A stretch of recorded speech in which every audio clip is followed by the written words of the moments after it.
From the KBIA Newsroom in Columbia, I'm Yasha Mikowaichuk. A group of people opposed to Boone County building a new jail says it's concerned how the county is planning to support mental health for inmates both now and in the future.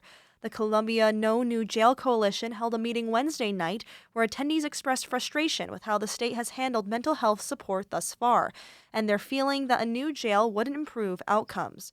Group member John Amick says the coalition will oppose a tax to fund the jail that'll appear on the November general election ballot. And when we first heard about a potential new jail, we thought it was our responsibility and our desire to talk about a different path, because the current path is pretty terrible, and having more capacity would really just double down on the tumult that jailing and incarceration does in Boone County. The group plans to hold more public meetings in the 4 months before the vote takes place.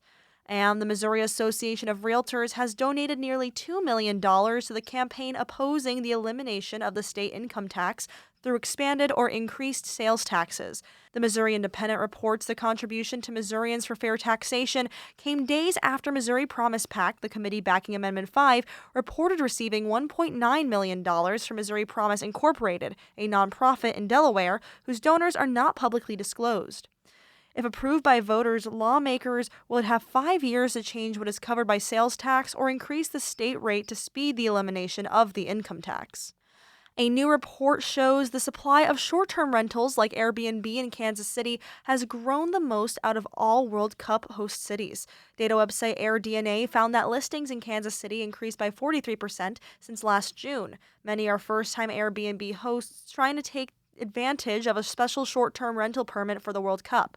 Susan Brown is president of the Kansas City Short-Term Rental Alliance, and she said World Cup visitors have booked 2 of her properties. The good news is there's going to be plenty of space for people to come and to enjoy Kansas City. That is super important, that people coming here have a great time, have a good experience. However, data also shows hotel room vacancies are much higher than expected, raising questions about how many visitors will come. And Columbia counted 309 homeless people in 2025, which has remained roughly consistent with the past few years. The Columbia Missourian reports the count reflects the number of people experiencing homelessness on a single night, both sheltered and unsheltered. It is typically conducted by state volunteers sometime during the last 10 days of January. The survey is known as the point-in-time count and is mandated by the U.S. Department of Housing and Development. The public health planner at the Columbia-Boone County Department of Health and Human Services says that federal funding priorities have changed for housing the homeless, which may cause numbers to increase and put people at risk of losing their housing because there will be less funding from the federal government. I'm Yasha Mikowaichuk, KBIA News, Columbia.